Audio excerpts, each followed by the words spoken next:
ప్రభువైన యేసుక్రీస్తు నామమున ఈ యొక్క వీడియో చూస్తున్న మీ అందరికీ ప్రభువైన యేసుక్రీస్తు నామమున మీకు శుభం కలుగును గాక. మరి ఈ దినము బ్రదర్ జోసి గారుతో ఈ దినము మేము ముఖాముఖి మాట్లాడుకోవడానికి దేవుడు ఈ సమయం ఇచ్చినందుకు దేవాది దేవుడికి మొట్టమొదటి దేవాదేవుడికి కృతజ్ఞత స్తుతులు దేవుడికి చెల్లిస్తూ ఉన్నాం. దేవుడికి మహిమ కలుగును గాక. మరి నా యొక్క పేరు వచ్చేసి రవి, ఇసంపల్లి రవి నా పేరు. నా సాక్ష్యం ఏమనగా మా గ్రామము చౌలపల్లి, తెలంగాణ డిస్టిక్, మండలము ఆత్మకూరు. నేను వరంగల్ ప్రాంతంలో ఒక 15 సంవత్సరములు నా మ్యారేజ్ కాలేదు. అప్పటి నుండి నేను ఫ్రూట్స్ అరటిపళ్ళ వ్యాపారం చేసేవాడు. అంటే రైల్వే స్టేషన్లో చేసేవారండి. రైల్వే స్టేషన్ ఉంటుంది, పక్కన బస్ స్టాండ్ ఉంటుంది, 2 ఉంటుంది దగ్గర. చదువుకున్నాను, 2-3 కన్నా ఎక్కువ చదువుకోలేదు. మా కుటుంబం చాలా పేదరికంలో ఉన్నది. మాకు భూములు జాగాలు ఏం లేవు. నేను ఆ యొక్క 4వ తరగతి 3వ తరగతి క్లాసు చదివి నేను బంద్ చేసి అరటిపళ్ళ వ్యాపారంలోనికి వెళ్ళడానికి ఒక స్నేహితుడి ద్వారా నేను వరంగల్కి వెళ్ళడం జరిగినది. మీ ఊరు నుంచి వరంగల్ వెళ్ళి అమ్ముకుని వస్తాం. మా ఈ గ్రామం నుండి వరంగల్కు అరటిపళ్ళ వ్యాపారం చేయడానికి వెళ్ళి అమ్ముకొని తరచుగా వచ్చేవాడిని. లేదంటే 2 దినములు 3 దినములకు ఒకసారి వచ్చేవాడిని నేను వ్యాపారాన్ని బట్టి. మా గ్రామంలో పని చాలా తక్కువ. ఆ పేదరికం ఉన్నటువంటి ఆ యొక్క మా గ్రామంలో మా కుటుంబం ఇంకా చాలా పేదరికంలో ఉన్నాము.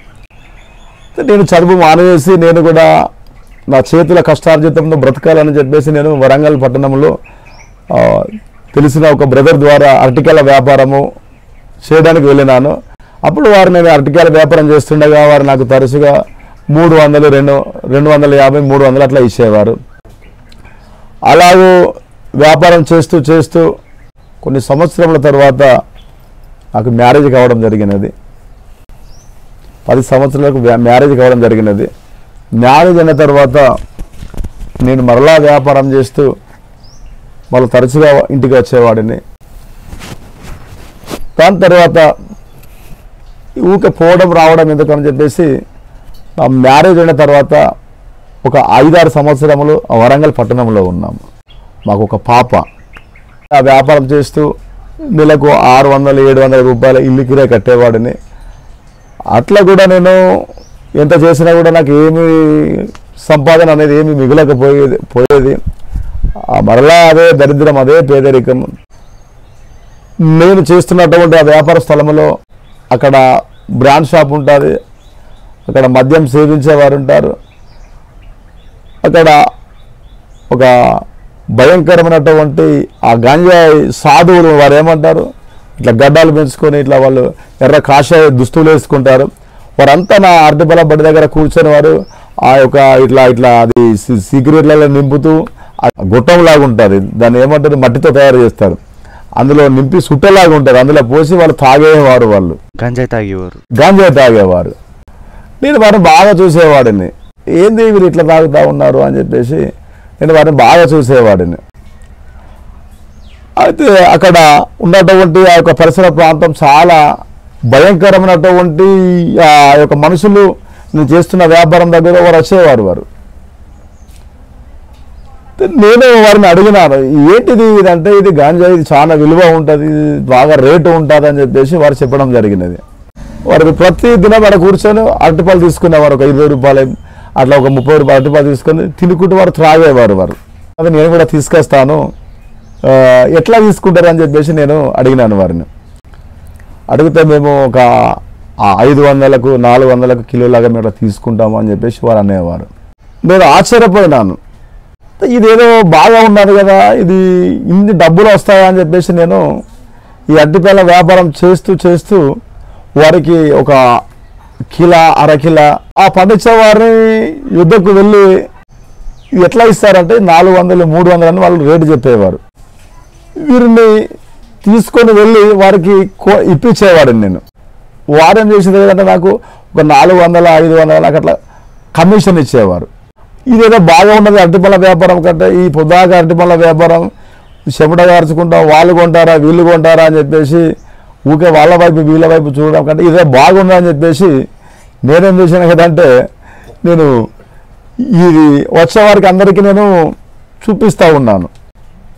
ఆ సమయం దగ్గర పండిస్తారు కదా, 400కు 300కు 200కు ఇట్లా వాళ్ళు కొనుక్కునేవారు. వారు మా గ్రామంలో 3 వ్యాపారం చేస్తూ ఉన్నారు. మా గ్రామంలో ఉన్నారు కానీ వాళ్ళు వ్యాపారం చేస్తారని నాకు తెలియదు. వారు వ్యాపారం చేస్తారు అని నాకు తెలిసిన తర్వాత నేను వీళ్ళని వాళ్ళకు ఆయన గారు చేసినాను. మరలా అరటికాయల వ్యాపారం చేసుకుంటూ మళ్ళీ ఉండేవాడిని. ఉన్న తర్వాత నా దగ్గరికి మరలా వాళ్ళు వచ్చేసి, బ్రదర్ మేము 500 ఇస్తాము 600 ఇస్తాము, మాకు కొంచెము ఎక్కడ ఉంటే ఇప్పించండి అంటే నేను ఈ అరటికాయల వ్యాపారం పనిచేసి వీళ్ళకి ఇప్పించేవాడిని. అలాగనే ఒక 2-3 సంవత్సరాల తర్వాత నేను కూడా వారిలాగా మారిపోయాను. బాగా వారు ఎట్లా త్రాగుతూ ఉన్నారో ఆ చుట్టలో దానిలో దాని ఏమంటారు, మట్టి చిలుము అంటారు దాన్ని, అందులో వేసుకొని వారు ఏ రీతిగా తాగుతూ ఉన్నారో నేను కూడా త్రాగడానికి అలవాటు పడిపోయినాను. వాళ్ళ యొక్క ఆలోచనలు, చెడు స్నేహం అనేది నాకు వ్యాపిస్తూ ఉన్నది. నేను కూడా వారిలాగా త్రాగడానికి అలవాటు పడిపోయినాను. ఏమి త్రాగుతూ ఉన్నానో ఏం అర్థం కాకపోయేది, ఏమి తింటా ఉన్నానో ఏం అర్థం కాకపోయేది. భయంకరమైనటువంటి మత్తులో ఉండేవాడు నేను. ఇక నేను నా కుటుంబము, నా పళ్ళ వ్యాపారము అది ఇది అని చెప్పేసి మొత్తము అన్ని ఆలోచన మొత్తం విడిచిపెట్టినాను. దాని తర్వాత అట్లాగా ఉన్న తర్వాత ఏమైనది కదంటే, నేను వ్యాపారం చేసే వారితో పరిచయం ఏర్పడినది మా గ్రామంలో. బాబు మాతో వస్తావా, వస్తే సూట్ కేసు మోయాలి, ఈ బ్యాగ్ మోయాలి, మోస్తే నీకు 2000 ఇస్తా, నీకు 1000 ఇస్తా. అంటే గంజాయి బ్యాగులు అండి? గంజాయి బ్యాగులు. అంటే నేను డబ్బు 1000-2000 అంటే అట్లా పోయి ఇట్లా వస్తే 1000-2000 ఇస్తారట అని నేను నా ఆలోచన అంతా డబ్బు మీద పడిపోయినది. అరటి పళ్ళు అమ్మితే ఈ పొదాక 200-300 వస్తూ ఉన్నాయి. ఈ అరటి పనులు ఎందుకు వాళ్ళ బతులు కొను కొను కొను కొను అని చెప్పేసి వాళ్ళకు ఎందుకు అని చెప్పేసి నేను అట్లా అనుకున్న తర్వాత వీళ్ళకు మధ్యవర్తికి వీరు ఇప్పిస్తే 200-300 మేము ఇస్తామని చెప్పేసి వీరు అన్నారు. గంజాయి త్రాగేవారు సాధువులు, నువ్వు మాతో వస్తే నీకు 2000 ఇస్తాను 3000 ఇస్తాను అట్లా పోయి ఇట్లా రావడమే, నువ్వు మాతో ఉండకు, మేము తీసుకోవడానికి వచ్చేసి మేము బ్యాగు ఇవన్నీ అక్కడ మాకు ఇచ్చేసి నిన్ను వెంటనే మేము ట్రైన్ ఎక్కిస్తాము అయితే బస్ ఎక్కిస్తాము, నువ్వు వెళ్ళిపో, నీ డబ్బులు మీకు ఇస్తామంటే ఇదేదో ఇంకా బాగుందని చెప్పేసి నేనేం చేసినాను కదంటే, వారికి 2000కు 3000కు ఆశపడి నేను వారితో స్నేహం చేసినాను, కలిసిపోయినాను. ఆ కలిసిపోయి నేను నా కుటుంబం మొత్తం విడిచిపెట్టినాను, నా పిల్లల్ని విడిచిపెట్టినాను. ఆ జీవితం అనేది నాకు ఏం అర్థం కావడం లేదు. 4 దినములు 5 దినములు ఒకసారి ఇంటికి వచ్చేవాడిని, లేదంటే వారం దినములకు ఒకసారి ఇంటికి వచ్చేవాడిని. ఎక్కడ త్రాగేది ఎక్కడ పండుకునేది ఏం అర్థం కాకపోయేది. ఆ బాగా త్రాగే బస్ స్టాండ్లో పడుకునేవాడిని, బాగా త్రాగి రైల్వే స్టేషన్లో పడుకునేవాడిని, బాగా త్రాగి ఎక్కడ చెట్లు ఉంటే ఎక్కడ తాడి చెట్లు ఎక్కడ ఈత చెట్లు ఉంటే అక్కడే పడుకునేవాడిని. భయంకరమైనటువంటి ఆ యొక్క అంటే దానికి ఏమంటారు బానిసత్వం, త్రాగుడుకు బానిసన అయిపోయినాను. గంజాయికి నెక్స్ట్ మద్యము అంటే బ్రాండీ. ఒకవేళ అది లేదనుకో గుడామ తాగేవాడిని. గుడామ ఎంత తాగేదంటే కనీసం ఒక 2 షేర్ల గుడామ తాగేవాడిని. 2 షేర్లు తాగితేనే కొంచెము ఇట్లా మనిషిలాగా ఉండేవాడిని. మరలా అది తాగినా కూడా మరలా ఆ యొక్క గంజాయి మత్తు అది త్రాగితేనే మరలా నేను కొంచెం రిలీఫ్ అయ్యేవాడిని. ఇంకా మత్తు కావాలా ఇంకా మత్తు కావాలా అని. మా గ్రామంలో ఇలాగ కొన్ని సంవత్సరములు జరుగుతుండగా అందరూ నన్ను వీరు ఎందుకు వీడు బ్రతుకు, వీడు భూమికి బరువు, దాన్ని ఏమంటారు భూమికి బరువు. తల్లిదండ్రులే మా తల్లి మా తండ్రి ఏమన్నారు కదంటే నాకు వారు భయపడేవారు.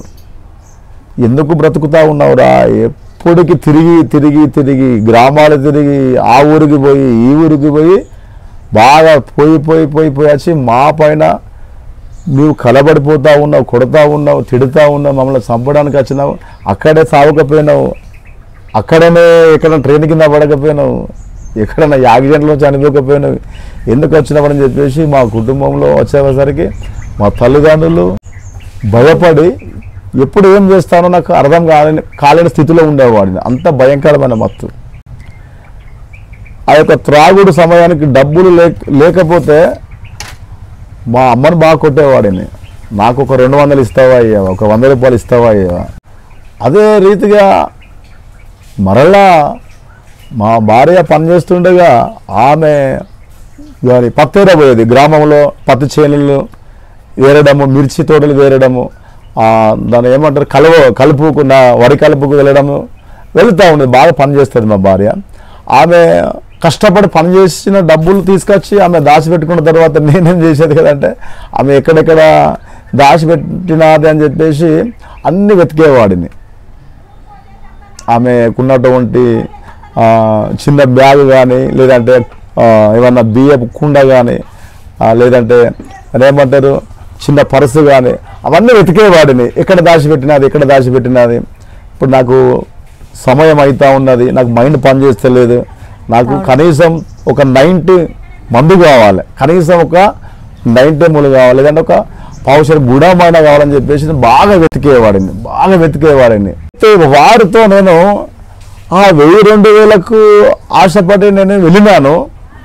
వెళ్ళిన తర్వాత నేను అంటే చూడు, మనిషికి ఆశ ఉండాలి కానీ మనిషికి అంటే అత్యాశ ఉండకూడదట. అంటే నేను ఆశపడిపోయినాను, నేనే చేస్తే బాగుంటుంది కదా.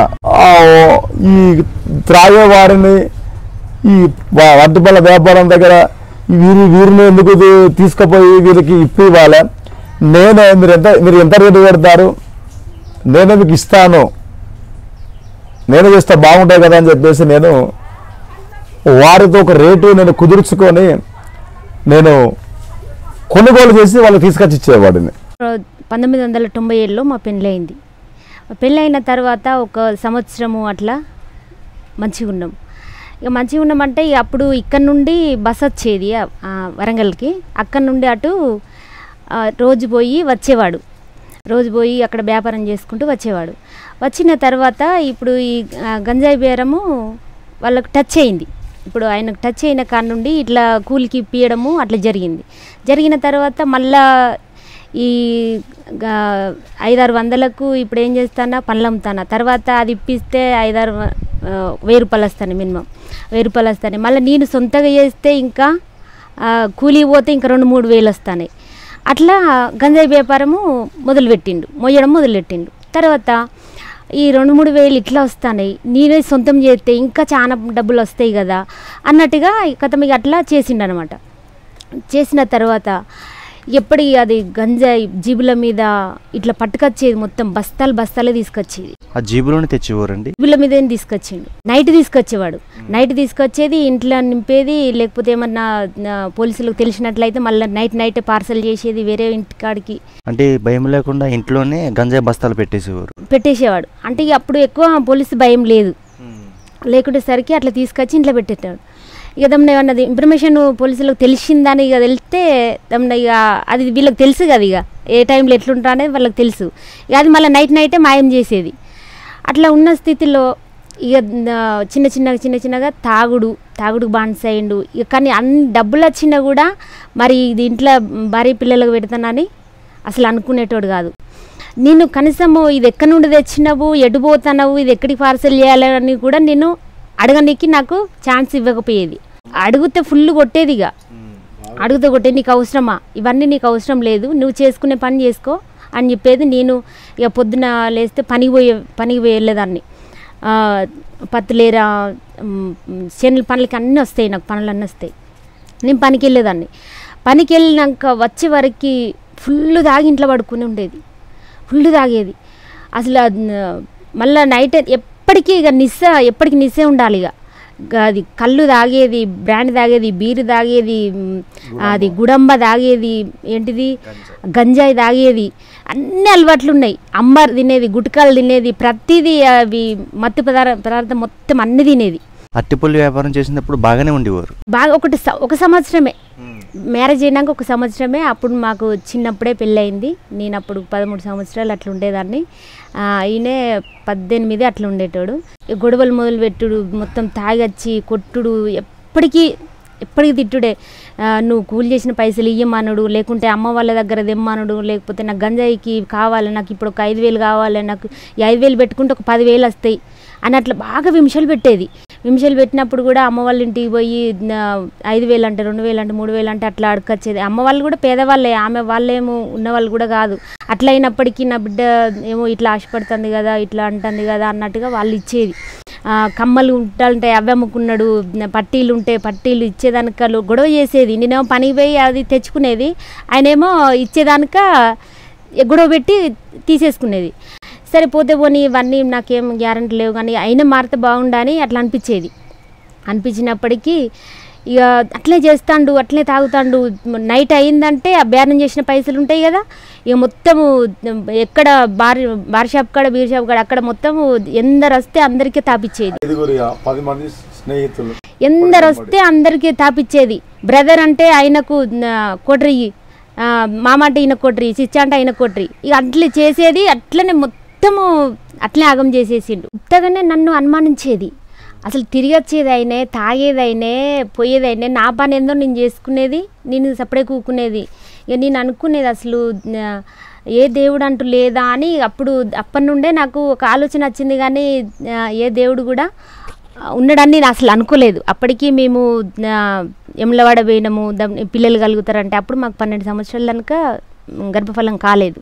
కానప్పటికీ వీళ్ళు ఉండి మీరు ఇట్లా తీర్థం పోవాలి, ఆ దేవునికి చేయాలి, ఈ దేవునికి చేయాలంటే అన్నారం పోయినాము, ఎమ్లవాడకు పోయినాము, అది మేడారం పోయినాము, అన్నీ చేసొచ్చినప్పటికి కూడా మాకు సంతానం కలగనప్పటికీ ఇక నేను ఇదే అనేది ఇక చనిపోయినా ఇక నాకైతే పిల్లలు లేరు. ఈయనతోటి కొన్ని రోజులు ఇట్లనే విమర్శలు పడి అయినా కూడా చనిపోయినా పర్వాలేదు కానీ ఇక నేనైతే విడాకులు ఇయ్యను అనుకున్నా. ఇక ఒకరోజు బాగా వచ్చిండు, ఫుల్ కొట్టిండు. ఇక ఉత్తగానే మనిషిని ఓర్వకపోయేది, మంచి చీర కట్టుకుంటే ఓర్వకపోయేది, మంచిగా ఉంటే అసలు ఓర్వకపోయేది. అనుమానం నువ్వు ఇప్పుడు ఎడిపోయినావు, ఎవరికి పోయినావు, పనికి ఎవరికి పోయింది కూడా చెప్పాలి ఆయనకు. ఇక అట్లా అనుమానించినప్పటికీ ఇక ఎవరికి పోయినావు, ఇవాళ ఎవరికి పోయినావు అని అంటే ఆయన ఎక్కడెక్కడో తిరుగుతాడు, ఏ టైంకి వచ్చేది తెలియదు, ఎప్పుడు పోయేది తెలియదు, ఏది తెలియదు. నేనే ఆయన అడగాల్సి పోయి నన్నే అడిగేది. ఇంకా అంటే నేను ఇక భయపడుకుంటూ ఉండేది కాబట్టి ఇంకా నన్ను అడిగేది అన్నమాట. సరే అట్లయినా కూడా నేను ఇట్లా వాళ్ళకి పోయినా వీళ్ళకి పోయినా అంటే వాళ్ళతో మాట్లాడద్దు, వీళ్ళతో మాట్లాడద్దు అని అట్లా బాగా కండిషన్లు పెట్టేది. నువ్వు పోతే పనికి పోవాలి, ఆయన మళ్ళీ ఆయన నచ్చిన వాళ్ళకి పోవాలి, వచ్చి ఇంట్లోనే ఉండాలి, మళ్ళీ రోడ్డు కూడా ఎక్కద్దు, ఎక్కడికి పోకూడదు, ఎవరితో మాట్లాడకూడదు. ఇక అట్లయినప్పటికీ అన్ని విమర్శలు అయినా కూడా భరించిన. ఇక బాగా కొట్టిండు. ఒకసారి ఏమైంది, బాగా కొట్టిండు. ఎప్పుడు ఇక అంతకుముందు ఎన్నో గొడవలు జరిగినాయి, ఇక అవి అయిపోయినాయి. ఇక కరెంటు పెట్టిండు, అదే 2008లో. ఈ కుర్చీ వేసిండా, అలాంటి ఇనుప కుర్చీ ఉంటుంది, ఇనుప చేరు. ఇక నువ్వు ఉండొద్దు అని చెప్పేసి ఆ ప్లగ్ ఉన్నది అక్కడ కుర్చీలో కూర్చుండబెట్టి ఆ ప్లగ్ అందులో పెట్టనీకి పోతే ఇక నేను దీనికి జుట్టిండి, ఇది వైరు జుట్టి ఆ ప్లగ్ అందులో పెట్టబోయేసరికి నేను ఇది తీసేసిన. నువ్వు మళ్ళీ అదెందుకు తీసేసినావు అని మళ్ళీ ఇది ముట్టుకుంటే ఈయనకు షాక్ వస్తుంది కదా, మళ్ళీ ప్లగ్ తీసేసి మళ్ళీ నాకు చుడతాడు.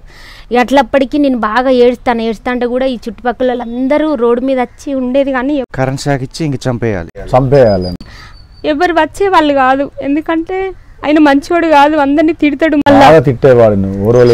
ఎవ్వరు ఇట్లా అత్తమ్మ మామయ్య కూడా ఇక్కడ దానికి వచ్చి ఇక్కడనే వాళ్ళు ఏడుతాండ్రు, వాళ్ళని కూడా బాగా కొట్టేది.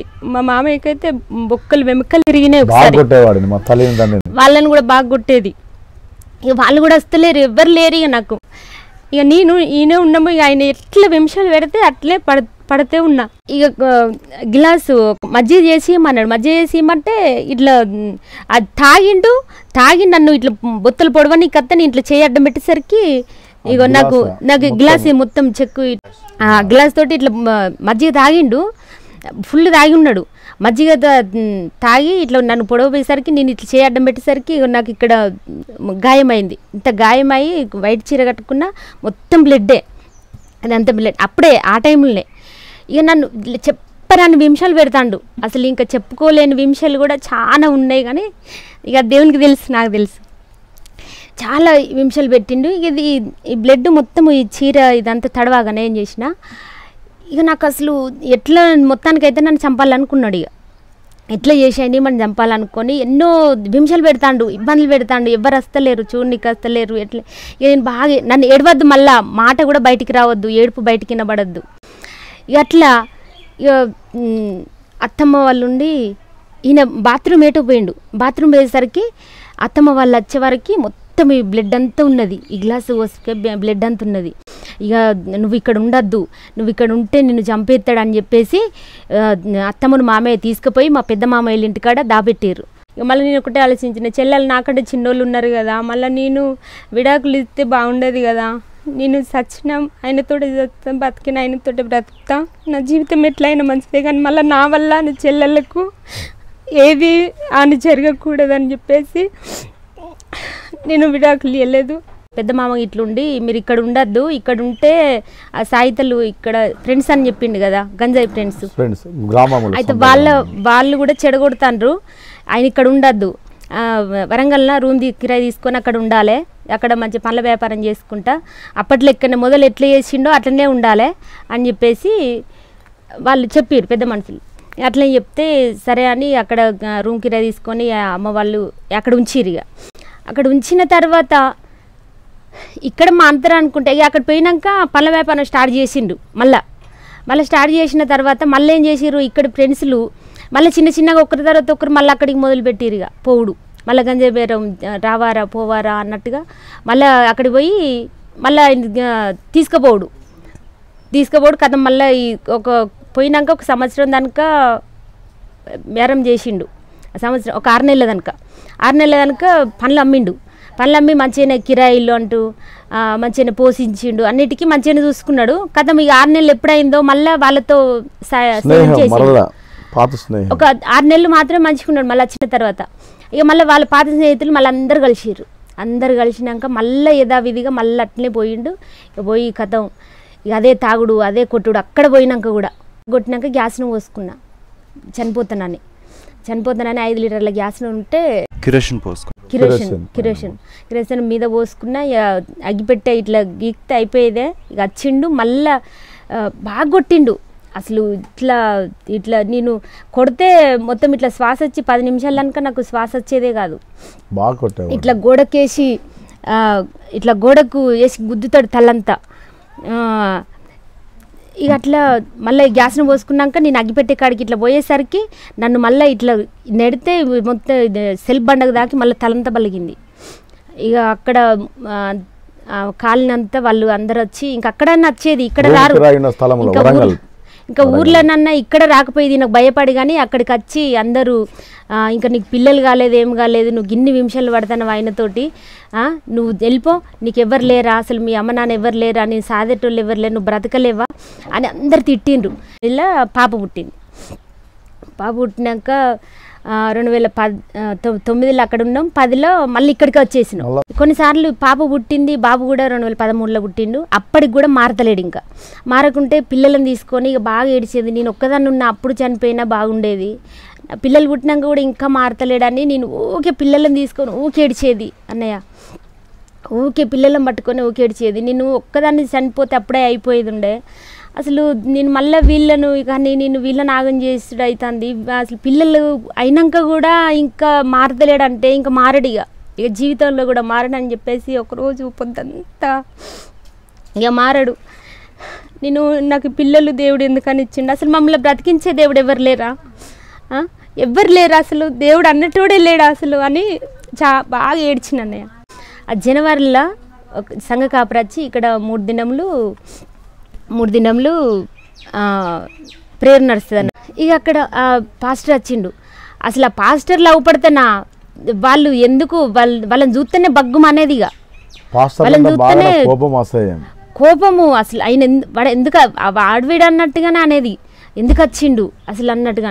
ఇక వచ్చిండు ఇక్కడికి వచ్చి, అమ్మ రమా 3 దినములు ఉపవాస ప్రార్థన నడుస్తుందిరా, మీరు చర్చికి రావాలిరా, నీ బాధ అందరు చెప్తా అంటే నేను అసలు మస్తు బాధపడతానురా, నేను ప్రార్థన చేస్తానా, నువ్వు కూడా రావాలమ్మా, దేవుడు తప్పకుండా మారుస్తాడురా, నీ భర్తను మారుస్తాడు, నువ్వు రావాలిరా అని అన్నాడు.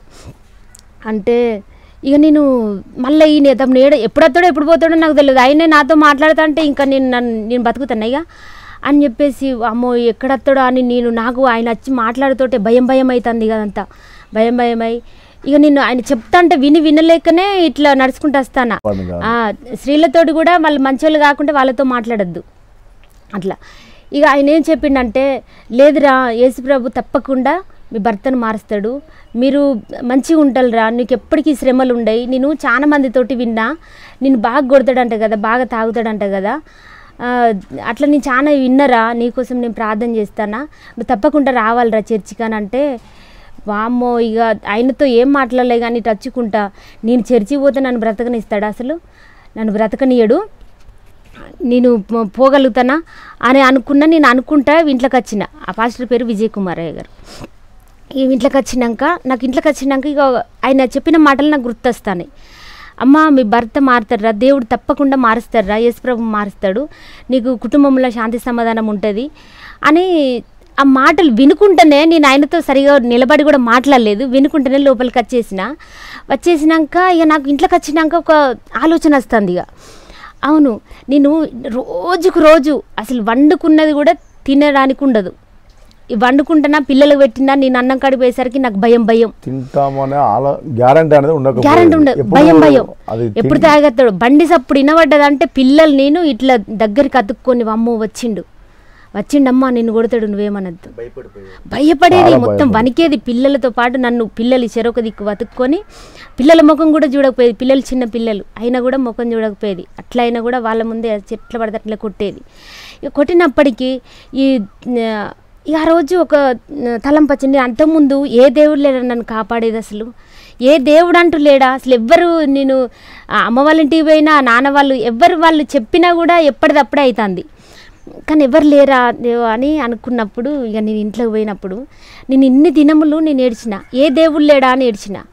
మరి ఈయన దేవుడేనా, యేసుప్రభు అంటే దేవుడా, నేను ఇప్పుడు ఎట్లా ఏదేమైనా మంచిదే, ఇప్పుడు ఇన్ని దినములు పడ్డ కష్టం అంతా ఏదేమైనా మంచిదే, బ్రతికినా నేను ఈ దినమే బ్రతుకుడు, చనిపోయినా తెలిసినా కూడా చంపినా ఏం కాదు, ఇక చంపినా చనిపోవడానికి సిద్ధమైన అని చెప్పేసి నేను ఒక ధైర్యం వచ్చింది నాకు.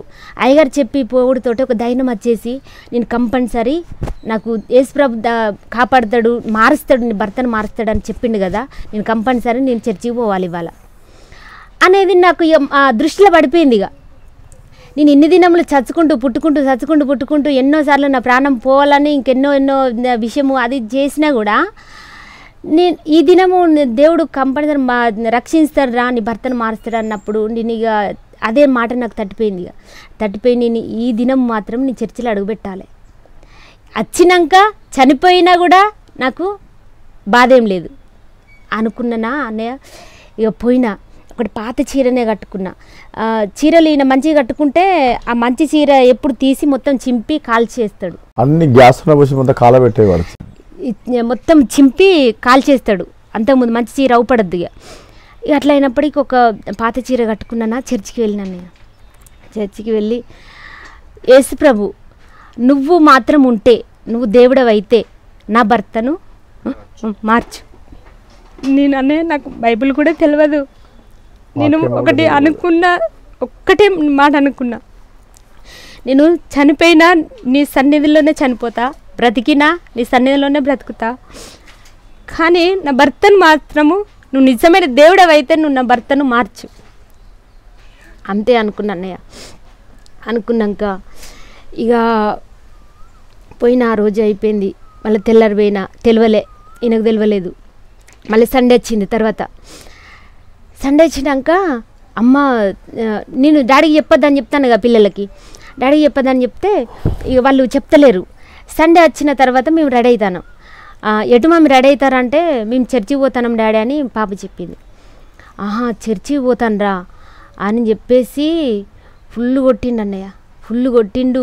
బైబిల్ ఎక్కడ, నేను బైబిల్ చీరల కింద దాచుకునే సెల్ఫ్లా, బైబిల్ దొరకనియలే, మళ్ళొకసారి దొరికితే బయట పడేసిండు. బాగా అనుమానించేది. అసలు నువ్వు ఎందుకు పోతావు చర్చికి, నువ్వు అక్కడ ఎవరున్నారు నేను చూడడానికి, నువ్వు చూడడానికే పోతాను, ఇంకా వేరే ఏం లేదు, నువ్వు ఎందుకు పోతలేవు, ఫుల్ అసలు అది ఇంకా అనుమానమే ఎక్కువ, నువ్వు ఎందుకు పోతావు చాలా అనుమానం బాగా పెద్ద. నాకు ప్రాబ్లం ఏంటంటే అనుమానం అనేది చాలా పెద్ద అనుమానం. ఇకైతే నేను ఇన్ని దినములు కష్టపడ్డది, ఇన్ని దినములు నేను ఓర్చుకున్నా, నన్ను దేవుడు బ్రతికిస్తూనే ఉన్నాడు. ఇప్పుడు మాత్రం నేను దేవునిలో అడుగుపెట్టినాక, దేవుడు చంపే దేవుడు కాదు, కానీ చనిపోయినా నేను దేవుని మందిరంలో చనిపోవాలి, బ్రతికినా నేను దేవుని మందిరంలో బ్రతకాలి, కానీ బతికితే మాత్రం నా భర్తనైతే మార్చాలి అని ఇది ఒక్కటే పెట్టుకున్నాను నేను. 3 నెలలు అయిన తర్వాత అయితే వేరే వ్యక్తులు దొరికి వాళ్ళు ఈయనను పట్టించారు. గంజాయి అమ్ముతాను, గంజాయి వ్యాపారగాళ్ళు అంటే వీళ్ళకందరికి లింక్ ఉంది కానీ ఈయనది అలా ఏం లేదు అసలు, వాళ్ళకు ఇది వేరే వాళ్ళది. పేరు చెప్పడం వల్ల వాళ్ళు ఎప్పుడు వచ్చారు, 11:30కి వచ్చి ఎంత 5-6 వచ్చారు. కిటికీలకి వెళ్ళి మేము డోర్ పెట్టినాం, ఇప్పుడు వచ్చి అన్నం తిన్నాడు. ఇట్లా ఊక్కుంటా ఫుల్ తాగి ఊక్కుంటా అన్నం తిన్నాడు. ఏము కూర వండినవు, ఆ కూర సప్పగా ఉన్నది, ఎన్నో చిన్న దాంట్లో గొడవ పెట్టి కొట్టేది. ఆ దినము ఇక తిన్నాడు, ఇట్లా తిన్నాడు, ఇక ఊక్కుంటా ఇది ఏంది ఇది వేస్తాడు ఎప్పటికీ, అంబరు అది వేసుకుంటూ ఇక తిన్న మొలనే మళ్ళీ వెంటనే వేసుకునేది. లేచి బయటకు వస్తాడు, నేను తలుపు దగ్గరికి వేసి ఉన్నా. ఇక బయటకు వచ్చే టైంలో ఈ పోలీసు వాళ్ళు వచ్చి కిటికీలకి వెళ్ళి చూస్తాను. నేను మంచాలు ఇట్లా పడుకొని నేను ఇట్లా చూస్తాను. ఆయన ఎప్పుడు సీరియస్ అయ్యేది తెలియదు, ఎప్పుడు కొట్టేది తెలియదు. ఆయన పండుకుంటే ఇక కొంచెం నిమ్మలాగా ఉంటా అని చెప్పేసి నేను ఇక నాకు ఆయన పండుకునేదానిక నాకు నిద్ర పట్టదు, ఆకలి కూడా కాదు.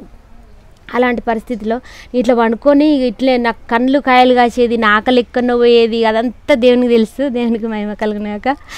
అయితే ఇట్లా చూసే వరకు కిటికీలకి వెళ్ళి 5-6 ఇట్లా తలలో పడుతున్నాయి. ఇట్లా ఈ కిటికీలకి వెళ్ళి తలలో పడేసరికి అమ్మో అసలు వీళ్ళెవరు, దొంగల అదొరలా వీళ్ళెవరు అని నేను తక్కువ లేచిన. నేను చూసినతోటే ఈమె చూసిందని చెప్పేసి రవి అని డోర్ కొట్టిన మళ్ళీ ఈయన తొందరనే డోర్ కానే ఉన్నాడు కదా వేసుకుంటూ, ఇక డోర్ తీసిన మళ్ళీ నువ్వు అంగి తీసుకోని మళ్ళీ అంగి తీసుకున్నాడు, లుంగి మీదనే ఉన్నాడు.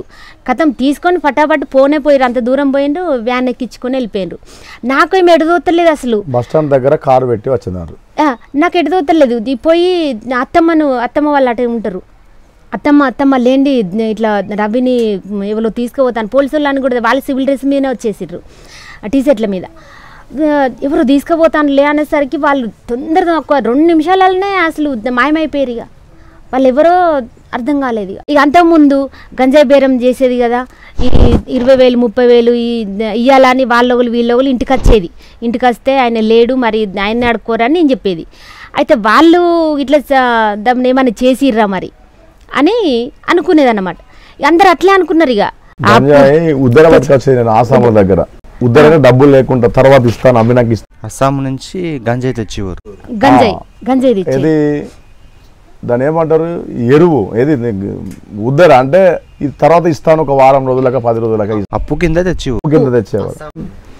రైతుల దగ్గర తీసుకొచ్చి అమ్మి వాళ్ళకి తర్వాత డబ్బులు ఇచ్చేవాడు. ఇక అట్లా వాళ్ళు ఇట్లా ఏమన్నా మరి చేసిర్రా ఈయన డబ్బులు ఇవ్వకపోతే అని మేము అనుకున్నాం. ఇక మేము అనుకొని అసలు తీసుకుపోయింది ఎవరో తెలియదు, అసలు ఎక్కడో తెలియదు అని మేము ఇక పిల్లలను పట్టుకొని నేను బాగా ఏడ్చినన్నయ్య. ఇక అత్తమ్మ వాళ్ళు మామయ్య వాళ్ళు ఇక వాళ్ళు తోడుగా ఉన్నారు. ఏడ్చినాక 3 రోజుల తర్వాత హన్మకొండ పోలీస్ స్టేషన్లో ఉన్నాడు, రాండమ్మా అని మాకు ఫోన్ చేసారు. ఫోన్ చేస్తే మేము పోయేసరికి మొద్దుకేసారు, కాలు మొద్దుకేసి ఉంచారు. ఇక మొద్దుకేసి ఉంచారు. ఇక పోయినాం, చూసినాము. మేము పోయినాక ఎఫ్ఐఆర్ చేసి జైలుకి పంపించేసారు. జైలుకి పంపించినాక 40 దినములు ఉన్నాడు. 40 దినములు ఉన్నాక మళ్ళా వచ్చిండు ఇంటికి. బెయిల్ పైన ఇంటికి వచ్చిన తర్వాత మళ్ళీ అప్పులు ఎట్లా తెరపాలి, ఆయన ఉన్నప్పుడు ఏం సంపాదించలేదు, మళ్ళీ అప్పుడే అయిపోయింది. మళ్ళీ ఇప్పుడు ఈయన గంజాయి తెచ్చిన అప్పులే పోని మళ్ళీ ఇప్పుడు ఈయన ఇడిపించడానికి లైన్ పెట్టడానికి అప్పు ఒక 3 లక్షల బాకీ అయినాను. తర్వాత మళ్ళీ వచ్చినాక మళ్ళీ అదే వ్యాపారం మొదలెట్టిండు.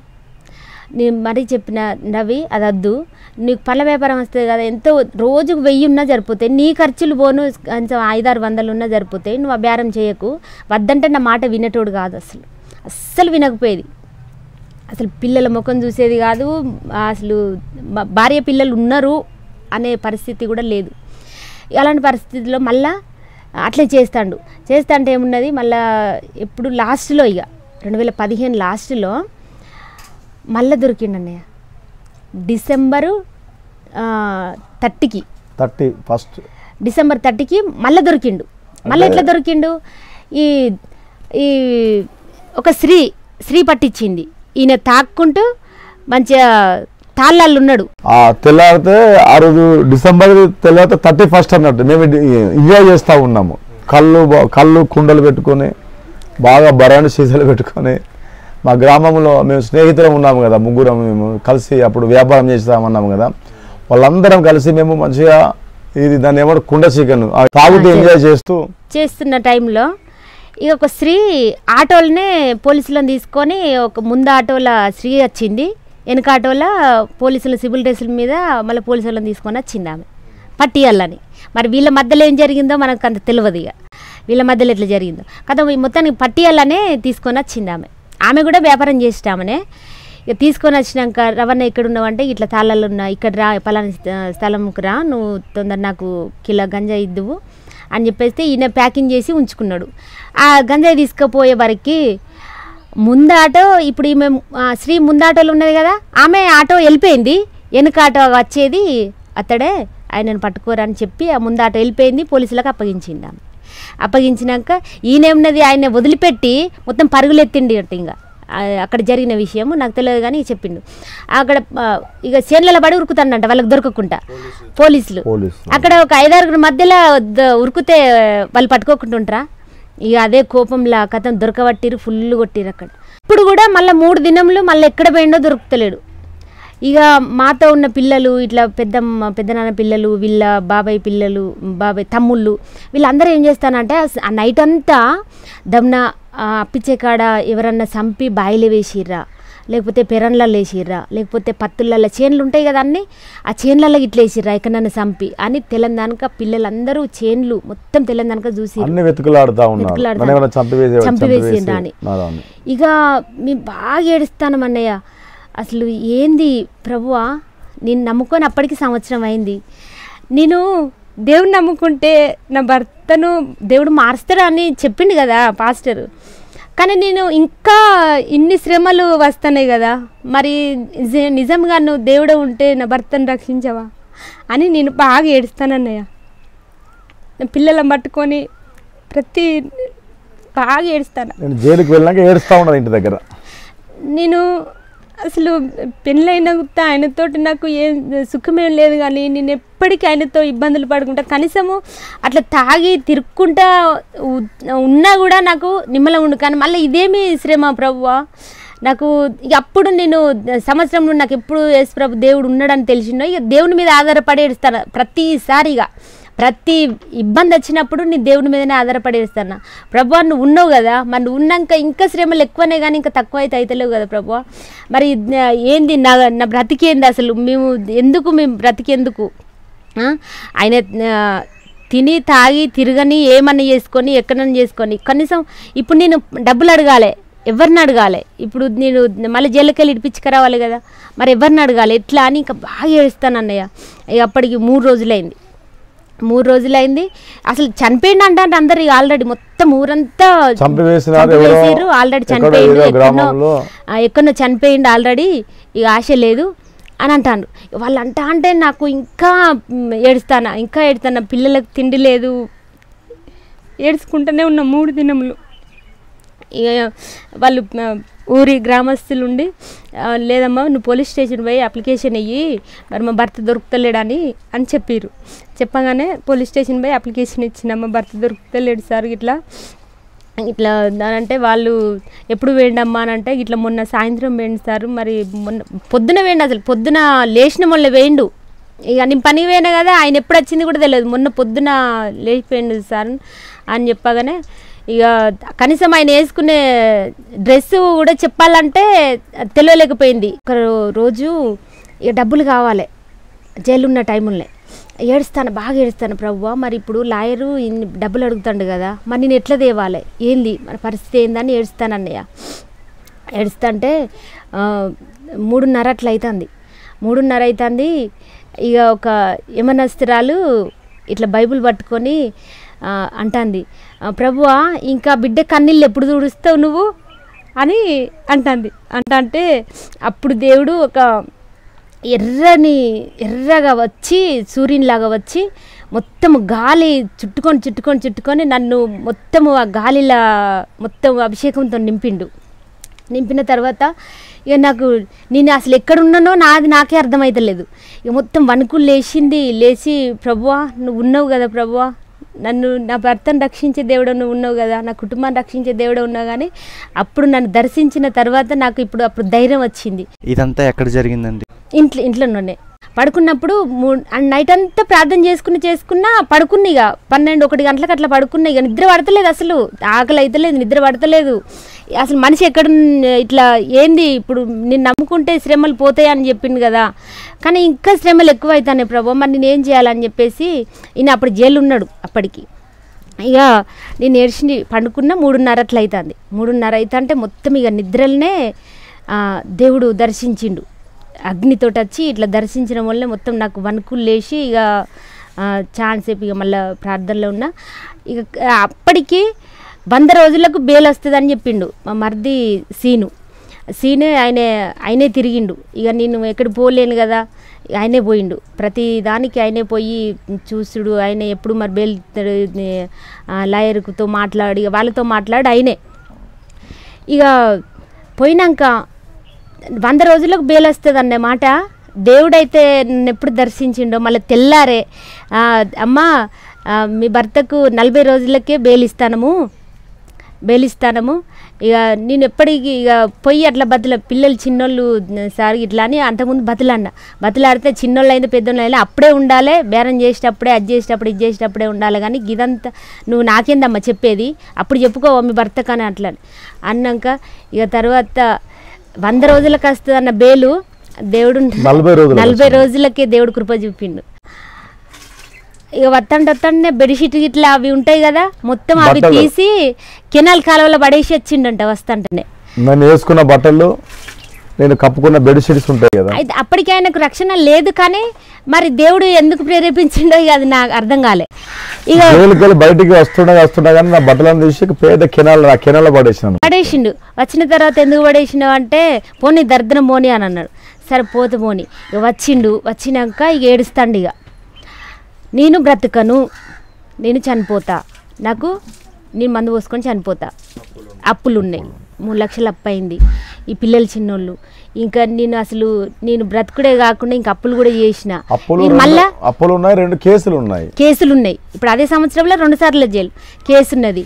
మరి నేను ఇట్లా ఏం చెయ్యలేను, నేను పోతే మళ్ళీ వ్యాపారం చేస్తానా, మళ్ళీ ఇక జీవితాంత కాలం నేను జైలు ఉండవలసి వస్తుంది. జీవితం అంతా జైల్లో ఉండవలసి వస్తుంది. ఇక ఉండనని కథ మీకు ఏడుస్తాండు. ఇక వచ్చి ఏడుస్తాండు. నేను చెప్తానా రవి, ఇప్పటికి అయిపోయింది. 3 లక్షలు ఏమున్నది, అవి మన ఇద్దరం చేస్తే అవి ఎట్లనో తీరుతాయి. నువ్వు కనీసం పోతే 1000-1500 పండ్ల వ్యాపారం సంపాదించగలుగుతావు. నువ్వు ఆ బేరంతో సంపాదించింది ఏం లేదు, అయింది ఏం లేదు, ఇంకా నువ్వు తాగి వేస్ట్గా జీవితం ఖరాబ్ చేసుకున్నావు, అది పోనీ. కానీ నువ్వు ఇప్పుడు పళ్ళ వ్యాపారంలో నువ్వు చేయగలుగుతావు, నువ్వు చేసేది తెలివి నీకున్నది, మంచి వ్యాపారం చేయగలుగుతావు అని నేను చెప్పినాక, నేను వ్యాపారం చేయను, నేను బయటికి కూడా వెళ్ళను, నేను ఎవ్వరి ముందు నా తల ఎత్తుకొని నేను తిరగలేను. బాగా సిగ్గుతో ఉన్నాను, 2 సార్లు జైలుకి వెళ్ళినాను, 3 లక్షల బాకీ అయినది, నేను తిరగలేను, నేను బయటికి వెళ్ళలేను, నేను బ్రతకలేను అని అంటాడు. బ్రతకనంటాడు, ప్రతి మాట బ్రతకనంటాడు. ఏడుస్తాడు. ఇక పిల్లలు పట్టుకొని ఏడుస్తాడు. గప్పుడు ఇక మమ్మల్ని పట్టుకొని ఏడిచినప్పుడు నేను చనిపోతే, ఇప్పుడు నువ్వు ఒక్కనే చనిపోతావు, మళ్ళీ మమ్మల్ని అడగకుంటుంటారా? ఉండరు కదా. పిల్లలు అడగకుంటారా? ఉండరు. ఏది ఉన్నా లేకున్నా అమ్మియవలసిందే, కానీ నువ్వు చనిపోవద్దు. మనం 4 రెక్కలు ఒకటైతే మనం ఏదైనా చేసుకొని బ్రతుకుదాం, పని చేసుకొని అప్పులు నేర్పుకుందాం అని చెప్తే ఇక అసలు ధైర్యం సరిపోతలేదు. ఇక మాటికి చనిపోతాంటాను, మాటికి చనిపోతానంటే భయం నాలో చాలా భయం. నేను ఒకటే చెప్పిన, నువ్వు ఇంత చెప్పినా ఇంటలేవు కదా, నేను 1 లీటర్ మంది తెచ్చుకొని మనం 2 పిల్లలము, మనం 2 ఇక అందరం చనిపోతే అప్లే పోని ఏదన్నా పోని మనం అందరం చనిపోదాం, ఇక నీతోటి నా వల్ల అయితే లేదు, నిన్ను సమాధానించలేక నాకు ఇక నా వల్ల అయితే లేదు, అందరం చనిపోదామని ఒక నిర్ణయానికి వచ్చింది. ఇక నిర్ణయానికి వచ్చినాక ఇక మళ్ళీ ఇక అందరం చనిపోతాను అంటుంది, ఇక మళ్ళీ ఇంత కూడా దిగబడ్డది ఈమె అని చెప్పేసి ఇక అప్పుడు కొంచెము కూల్ అయిన తర్వాత ఇక నాకు ప్రభువా, నేను ఈయనతో మాట్లాడుతానా దేవునికి ప్రార్థన చేస్తాను, ఈయనతో మాట్లాడుతానా దేవునితో ప్రార్థన చేస్తాను, ప్రభువా నువ్వే రక్షించాలి, నువ్వే కాపాడాలి, ఇక నిన్ను మించిన దేవుడైతే లేడు, నువ్వు నమ్మదగిన దేవుడవు యేసుక్రీస్తు ప్రభువు, నువ్వే రక్షించాలని చెప్పేసి నేను ప్రార్థన చేస్తాను. ఒక దినము శనివారం వచ్చింది, కర్ణపూర్లో ఇక్కడ ప్రతి శనివారము పెద్దపల్లి స్టేషన్ కర్ణపూర్ దగ్గర ఉంటుంది, కర్ణాపురం, అక్కడ ప్రతి శనివారము ప్రార్థన జరుగుతుంది. అయితే స్టార్టింగ్లోనే ఊళ్ళో రావాలంటే రాలేవు కదా అని చెప్పేసి అక్కడికి పోదాము రవి రెడీగానన్న అని అంటే, ఎక్కడికి చర్చికా, నీకు ఎక్కడ పని లేదా అని అన్నాడు. గదిరిచినట్టు అన్నాడు. అన్నములనే ఆయన మొహం కడుక్కుంటా అంటే, స్నానం చేస్తా అంటే, ప్రభువా ప్లీజ్ ప్రభువా నువ్వు ఈ దినం ఎట్లనైనా చేసి నువ్వు నా భర్తను నేను ఇవాళ చర్చికి రావాలి, నా భర్తను నేను చర్చికి రావాలని దేవునితో ఏడుస్తానా. అప్పుడు దేవుడు కరుణించిండు. మళ్ళా రెండోసారి కళ్ళు పట్టుకోవడానికి కళ్ళు బాటిల్ కడుక్కుంటాడు, కళ్ళు పోతానని. ప్లీజ్ రవి ఒక్కసారి నా కోసం రా, నువ్వు నేను ఎప్పుడు పోలేదు, అక్కడ బాగా జరుగుతుందట, ఆ దైవజనులు పేరు పెట్టి పిలుస్తారంట, నేను ఇప్పుడు సంవత్సరం అవుతుంది చర్చి పోటు, కానీ నేను ఒక్కసారి కూడా నేను అక్కడ పోలేదు, సమస్యల గురించి దేవుడు వాళ్ళ ద్వారా మాట్లాడుతున్నాడు అని చెప్తా ఉన్నది అన్నట్టు. అయితే నేను నా కోసం రా, నువ్వు నీ కోసం కాదు, నేను ఒక్కదాన్ని పోలేను కదా, నువ్వు నా కోసం రా అని నేను ఇక చిన్నగా బతలాడతాను, ఇక రిక్వెస్ట్ చేసి అంటే నువ్వు ఇంతగానో ఎందుకు అడుగుతానో నువ్వు ఇవ్వాలనే అని అన్నాడు. అంటే లేదు నువ్వు ఇవాళ రావాలి, కంపల్సరీ రావాలి, నాతో పాటు రావాలి, నువ్వు నేను ఒక్కదాన్ని పోలేను కానీ నాకు తెలియదు అసలు, నేను ఒక్కదాన్ని వరంగల్ పోను కూడా నాకు ఇంతవరకు తెలియదు అసలు, అట్లా ఎప్పటికీ రావాలా ఇన్నిసార్లు అంటున్నావు ఎందుకు అని అన్నాడు. అంటే లేదు రవి రావాలే పోదామని అన్న. ఇక అప్పుడు దేవుడు కరుణ చూపి ఆయన కటాక్షం చూపి ఇక అప్పటిదప్పుడు తయారై వెళ్ళిపోయినామన్నయ్య. వెళ్ళిపోయినాక ఇక్కడ ఏమున్నదని తీసుకొచ్చినావని ఇక నన్ను ఇట్లా సీరియస్గా చూస్తాండి. ఇక పాస్టర్లు తెలియని పాస్టర్లు అంతా వీళ్ళంతా దొంగలు, వీళ్ళంతా బాగా తిన్నగారుగా ఎగురుతా ఉన్నారు, పాటలు పాడుతూ ఉన్నారు, ఎందుకు ఇక్కడ ఏమని చెప్పేసి బాగా సీరియస్ అవుతా ఉన్నాను. ఇక అక్కడ పోయినాక ఇక నా మీద సీరియస్ అయితే ఏం కదరా, ఒక 3 గంటల వరకు అయిపోతుంది, అయిపోయినాక పోదామని చెప్పేసి పోయినాక కూర్చున్నాము. నేను పోయి ప్రార్థనలు ఉన్నా, ఆయనకు ఇక ప్రార్థన తెలియదు కదా, పక్కకు కూర్చున్న తర్వాత అక్కడ పాలయ్య వాక్యం చెప్తాడు. ఎవరిని? రవి రమ ఇక్కడ జైలు విషయంలో, కోర్టు విషయంలో, అప్పుల విషయంలో చనిపోతానని బిడ్డలు ఏడుస్తాండ్రు, ఇక్కడికి వచ్చిర్రు, ఆ బిడ్డలు నేను ఇప్పుడే దర్శిస్తానా అని దైవ సేవకుల ద్వారా పేరు పెట్టి పిలవడం జరిగిందని. అప్పుడు ఎంతమంది వచ్చారమ్మా? మీటింగ్ ఉంటారు 2000 మంది అనుకుంటా. అంటే 2000 మందిలో 2000 మందిలో మా పేరు పెట్టి పిలవడం జరిగింది. అప్పుడు మీరు నమ్మారండి? నమ్మలేదు. మా పేరు వీళ్ళకి ఎట్లా తెలుసు, మా గుర్తు మా పాయింట్ చెప్తా ఉన్నారు, ఈ అయితే వీళ్ళ మనుషులు ఎక్కడ ఉంటారు కావచ్చు, వీరు మమ్మల్ని గురించి ఎవరు చెప్తే వీళ్ళు పోయి ఆయనకి చెప్తే వాళ్ళు పేరు పెట్టి పిలుస్తూ ఉన్నది, అంత డ్రామా అంత వట్టిదే అని చెప్పేసి నమ్మలేదు నేను. అయితే సేవకులు పిలవడం జరిగింది.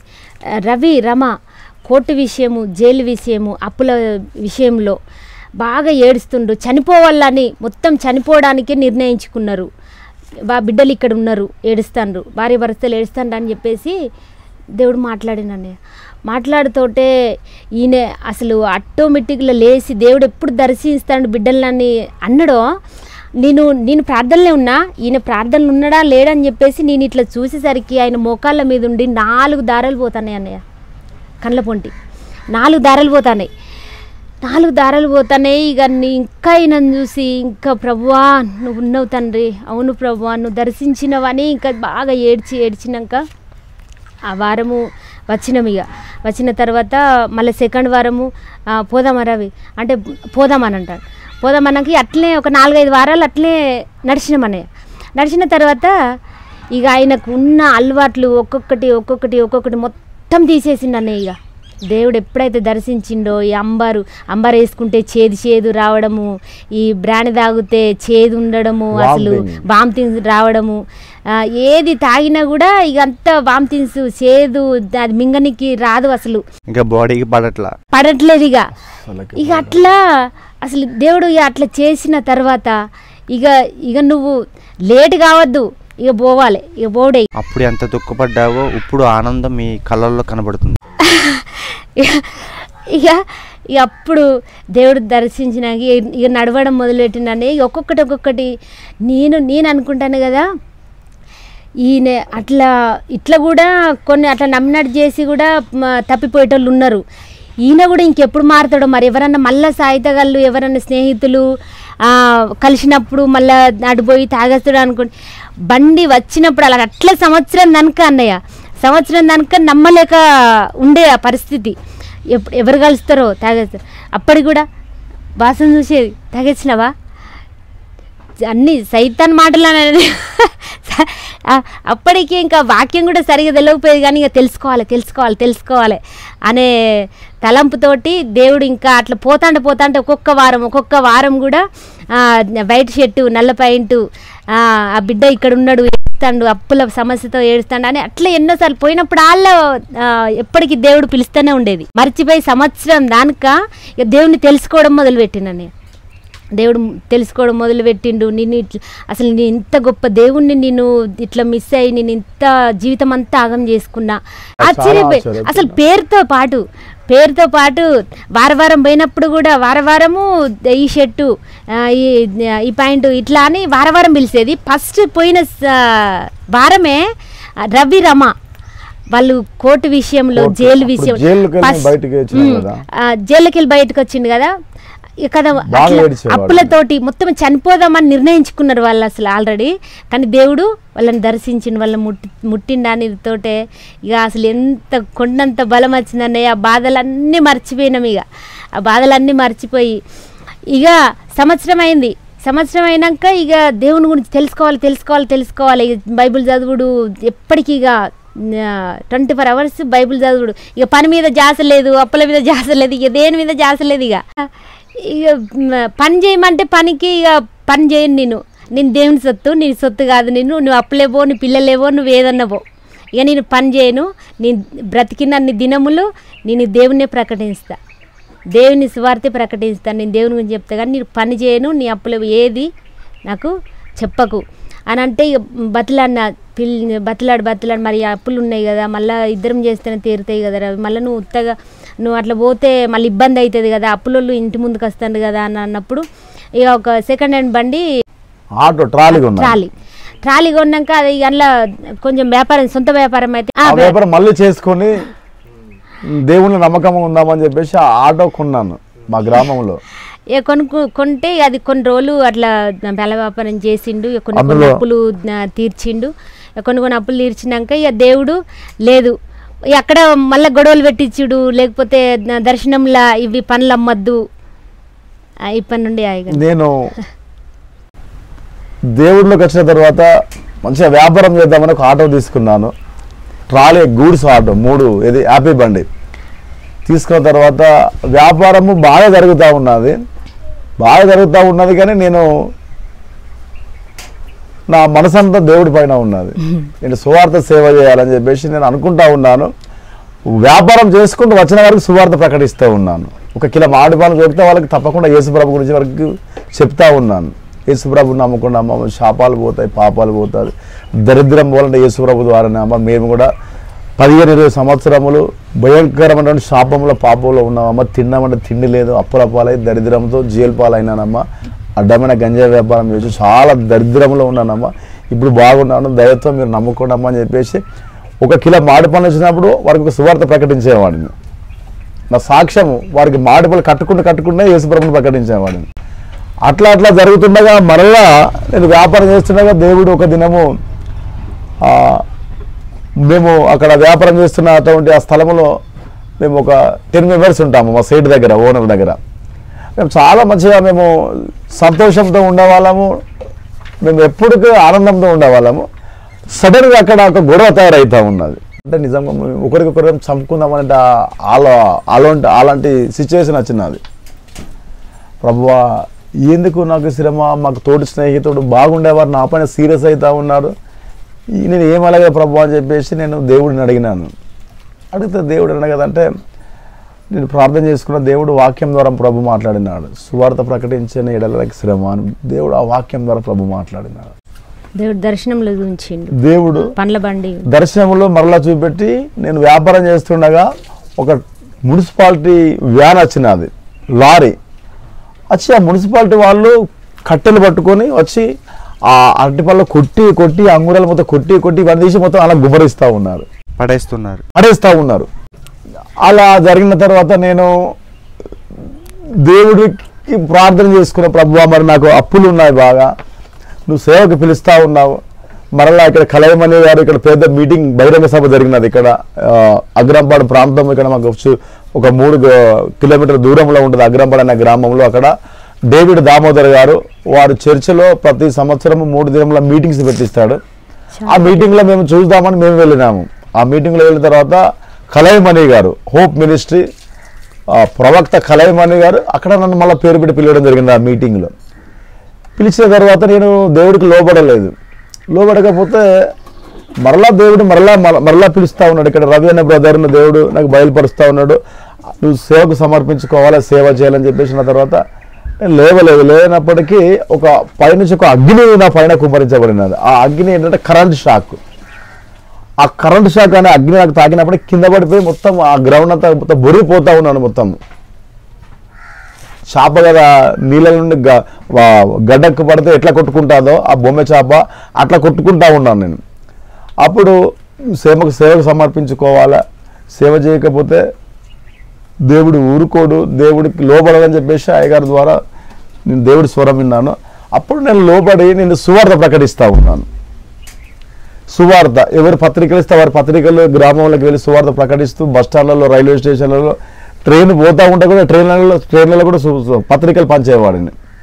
యేసుప్రభుని నమ్మకుండా అమ్మ శాపములు పాపములు ఉండి మీకు విడుదల యేసుప్రభు ఇస్తాడమ్మా, మేము కూడా అన్ని విగ్రహారాధన చేసినాము, అన్ని దేవతలు మొక్కినాము, భయంకరమైనటువంటి త్రాగబోతున్నామ్మా, నేను ఒక లంగను దొంగనమ్మా, నేను చేయని తప్పు లేదు. అటువంటి ఆ వ్యక్తిని దేవుడు నన్ను మార్చినాడు. ఇప్పుడు నేను సువార్త ప్రకటిస్తూ ఉన్నానమ్మా, ఎందుకంటే మాలాగా మీరు ఉండకూడదు, మీరు బాగుండాలని చెప్పేసి మేము అట్లనే 2020లో మొత్తం సంపూర్ణంగా సేవలు 2020లో 2 సంవత్సరాలు సువార్త సేవ ప్రకటించినాను.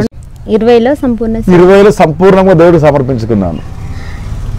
3 లక్షల బాకీ ఉన్న ప్రభువా నీకు లోబడతా, నీ మాటింట ప్రభు అని చెప్పేసి నేను ఎప్పుడైతే దేవుడికి లోబడినానో అప్పుడు నేను పిఎస్ఎం ప్రేమ్స్వర్ మినిస్ట్రీ బైబిల్ కాలేజీలో జాయిన్ అయినాను.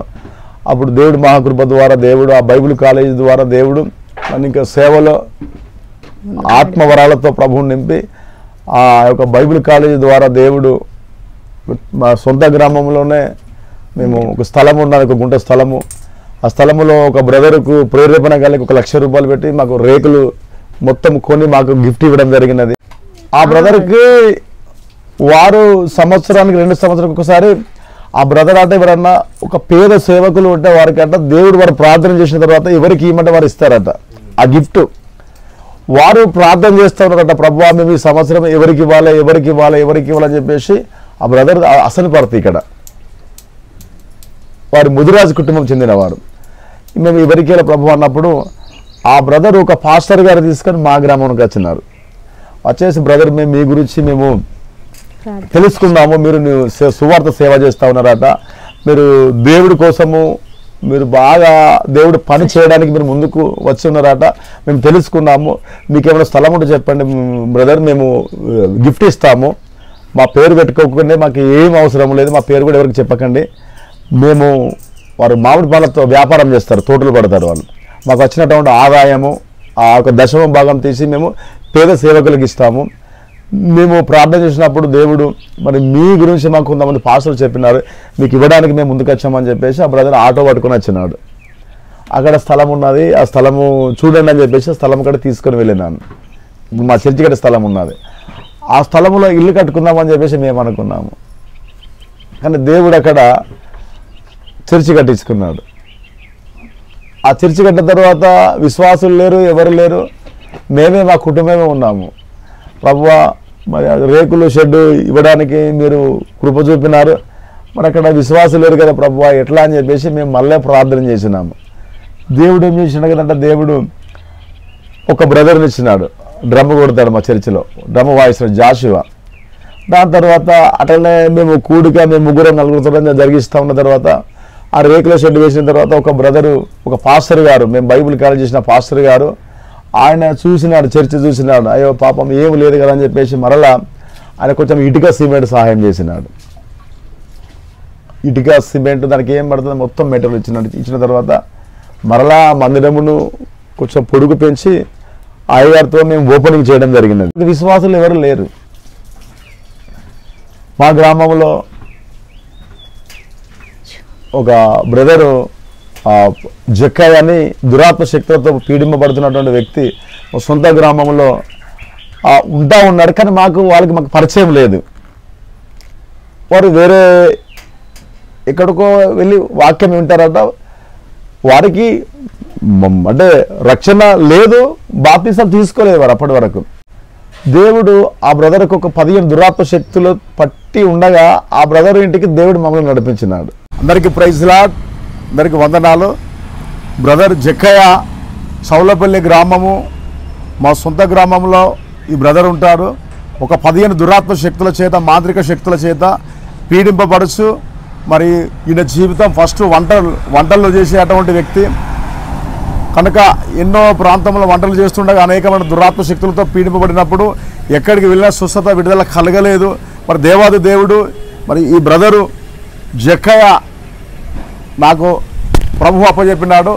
15 దినములు ఈ బ్రదర్ కూడా ప్రార్థించినాను. దేవుడు వీరి కుటుంబంలో ఉన్నటువంటి, వీరి కుటుంబం పైన ఉన్నటువంటి ప్రతి వీరి పిల్లలపైన, వీరి తల్లిదండ్రులపైన, బ్రదర్ పైన ఉన్న దురాత్మ శక్తులను దేవుడు కాల్చివేసినాడు. ఈ కుటుంబాన్ని బాప్తిసం ఇచ్చినాను. వీరి తల్లి, తండ్రి, వీరి భార్య నలుగురికి బాప్తిసం ఇచ్చినాను. ఇప్పుడు మాతో పరిచయంలో ఉంటా ఉన్నాడు. దేవుడు చక్కటి కార్యం ప్రభు చేసినాడు. బ్యాంకులో జాబ్ ఇచ్చినాడు. మేము బాప్తిసం ఇవ్వకముందు, రక్షణ లేకముందుకు ఏమి లేదు, చాలా దరిద్ర పేదరికంలో ఉన్నాడు. ఇప్పుడు దేవుడు దీవించినాడు. పరిచయంలో వాడబడుతూ బ్యాంకులో జాబ్ చేస్తూ ఉన్నాడు. దేవుడికి మహిమ కలుగును గాక. ఇక్కడ జరుగుతున్నటువంటి దేవుడు చేసే కార్యములు ఇక్కడ కొంతమంది చూసి వారి గ్రామం నుండి గ్రామము అది ఒకరికి విడుదల జరిగిన తర్వాత ఈ ఫోన్ ద్వారా మెసేజ్ వెళుతూనే ఉన్నది. ఆ చౌలపల్లి గ్రామంకి వెళితే అక్కడ రవి ఓషే చర్చిలో ఆ దేవుడు అక్కడ బలపడే కార్యం ప్రభు చేస్తూ ఉన్నాడు. అక్కడికి పోతే చాలా మందికి విడుదల జరుగుతుందని చెప్పేసి అక్కడ కొద్ది మంది ద్వారా చాలా మందికి పరిచయం అయిపోయినది. గ్రామంలోనికి అనేకమైన ప్రాంతంలోనికి వెళ్ళిపోయినది. ఇప్పుడు చాలా గ్రామంలో దూరం ఉండి వస్తారు, ఇక్కడ ప్రేరుకి వస్తారు. మళ్ళీ 2001లో మళ్ళీ రాజపల్లి స్థలం కొని అక్కడ వేరే గ్రామంలో దేవుడు, ఆ గ్రామంలో దేవుడు దర్శనం చూపెట్టిన భయంకరమైన విగ్రహారాధికులు, భయంకరమైనటువంటి అక్కడ మాంత్రికులు. అట్లా దేవుడు ఎన్నో అద్భుతాలు అట్లా చేసుకుంటూ వస్తాడు అన్నయ్య. అట్లా 2020లో ఇక్కడ మందిరం చౌలపల్లి గ్రామంలో మందిరం కట్టబడింది. 2021లో మళ్ళీ రాజపల్లి గ్రామంలో మందిరం కట్టబడింది. అక్కడ కూడా ఆత్మలు రక్షింపబడ్డారు. దురాత్మలతోటి చాలా మంత్రిక శక్తులతోటి పీడింపబడిన కుటుంబాలు రక్షింపబడ్డారు వాళ్ళు కూడా. ఇప్పుడు ప్రజల్టీ అక్కడ కాలువపల్లి అడవి ప్రాంతము, మేడారం దగ్గర అడవి ప్రాంతంలో ఇప్పుడు ఒక 6 నెలల బట్టి అక్కడ స్టార్ట్ చేసినాము. అక్కడ దేవుని అక్కడ కూడా చాలా మంది మొత్తం మాంత్రికులే, అక్కడ మొత్తం కోయ మాంత్రికులు వాళ్ళు కూడా అందరు రక్షింపబడ్డారు. ఇప్పుడు అక్కడ కొంచెం దూరము అయినప్పటికీ కష్టం అయినప్పటికీ కూడా దేవుడు పోవడానికి దేవుడు. మళ్ళీ ఇప్పుడు 2017 ఇప్పుడు 2 కేసులు ఉన్నాయి కదా బ్రదర్. ఆ 2 కేసులు 2017లో ఒకటి పోయింది. రీసెంట్గా మొన్న అది April 30కి ఒకటి 8 సంవత్సరాల బట్టి మొన్న పోయింది. దేవుడు ఇక అన్ని వరములతో నింపిండు. స్వస్థత వరము, ప్రవచన వరము, ప్రార్థన, ఇక ఆయన అన్ని వరములతో దేవుడు అన్ని వరములు ఇచ్చిండు. అన్ని వరములు కూడా ఆయన పలుకుతా అంటే అన్ని భాషల వరము, అన్ని వరంతో ఏది అంటే కూడా అది అప్పుడు దేవుడు కార్యం చేస్తాడు. మరణించే వారిని దేవుడు బ్రతికిస్తా ఉన్నాడు. చాలా మంది చనిపోయేవారు మా చర్చిలోకి ఇక్కడికి వచ్చిన వారు బ్రతికినారు. బ్రతికి ఇప్పుడు వారు కూడా సువార్త సేవ చేస్తూ ఉన్నారు. ఇప్పుడు వారు మా దగ్గర శిష్యులుగా మేము వారిని తరపిదిస్తూ ఉన్నాము. మేము చేసిన బైబిల్ కాలేజీలో వారు కూడా చేర్పించినాము. వారిని కూడా మేము లేపి మేము కట్టుతున్న సంఘంలో వారిని కూడా ఒక గ్రామంలో వారిని పెడదామని మేము ఒక ఆలోచన కలిగి ఉన్నాము. Praise lord. నా పేరు బ్యూలా. నేను మేడారం దగ్గర కాలువపల్లి నుండి వచ్చాను. అంటే మేము దేవునిలోకి ఎలా వచ్చామంటే నా లెఫ్ట్ కాలు అనేది కొంచెం అంటే సడన్గా ఉన్నట్టుండి దానికి ఒక్క దెబ్బ దాకలేదు, ఏం దాకలేదు. వాయడం అది టైం ప్రకారం నొప్పి వచ్చేది. నైట్ 7కి స్టార్ట్ అయ్యి తెల్లారంగా 3కి అట్లా కంప్లీట్ అయిపోయేది. ఆ మధ్యలో చాలా అంటే విపరీతమైన నొప్పి వచ్చేది, నాకు చాలా పెయిన్ వచ్చేది. నేను తట్టుకోలేకపోయేదాన్ని. ఆ కాలుకు ఒక దారం తీసుకొని నేను గట్టిగా కట్టుకునేదాన్ని. అయినా కానీ ఆ కాలు పైన ఒకరు కూర్చునేది, అయినా కానీ నేను భరించకుండా అంటే మొత్తుకునేది, కేకలు వేసేది చాలా. మా అమ్మ వాళ్ళు ఏం చేశారంటే చాలా అక్కడిక్కడ చాలా తిప్పారు. ఇది కట్టడం అని ఈ దేవుని దగ్గరికి వెళ్ళడం అవన్నీ చాలా తిరిగేసినాం. మా దగ్గర డబ్బులు కూడా అయిపోయినాయి. లాస్ట్కు ఒక అతను కట్టడానికని వచ్చాడు. కట్టాడు కానీ ఈ నైట్ నువ్వు చనిపోతావమ్మా, అంటే ఈ ఇంట్లో ఉంటే నువ్వు చనిపోతావు, ఈ ఊర్లో ఉంటే చనిపోతావు అని చెప్పడంతో అంతకుముందు మా అక్కకి దేవుడు అంటే చాలా ఇష్టం. కొంచెం లైట్గా పరిచయం ఉండే ఒక జోనాథన్ పాస్టర్ అని ములుగులో ఆ వ్యక్తి తెలుసు. అతనికి ఒకసారి కాల్ చేద్దామమ్మా, మరి ఇక్కడ ఇంటి దగ్గర ఉంటే చెల్ల చనిపోతుందని చెప్పారు కదా అని అనడంతో అక్క ఏం చేసిందంటే పాస్టర్కి ఫోన్ చేయగానే చర్చికి తీసుకురాండి అమ్మ, ఏం కాదని చెప్పడంతోనే ములుగు జోనాథన్ పాస్టర్ దగ్గరికి వెళ్ళాం మేము. అక్కడికి వెళ్ళిన తర్వాతకి కూడా నాకు అదే టైం ప్రకారం నొప్పి వచ్చింది. 3 రోజులు నేను చాలా అవస్థపడ్డా. అక్కడ కూడా చర్చిలో కూడా చాలా అతను ప్రేయర్ చేయడం, మేము ప్రేయర్ చేసుకోవడం చాలా జరిగింది, కానీ నొప్పి అలాగే ఉంది. అలా ఉండడంతోనూ అన్నయ్య ఏం చేశాడంటే రవిఘోష్ అయ్య గారికి ఫోన్ చేసి, ఇంకా 2-3 అయ్యగారులు, ఇంకా చాలా 6-5 వచ్చారు. వచ్చిన తర్వాతకి నేను ఆ పెయిన్ తట్టుకోలేక ఆ టైం వచ్చేసింది, నాకు పెయిన్ వచ్చే టైం వచ్చేసింది. ఆ టైంలో నేను చాలా ఇక అరవడం, మొత్తుకోవడం, కేకలు వేస్తుంటే జోనాథన్ అయ్య గారు ఈ అయ్యగారిని రవిఘోష్ అయ్య గారిని పిలిపించిన తర్వాతకి నాకు ఆ రోజు విడుదల అనేది వచ్చింది.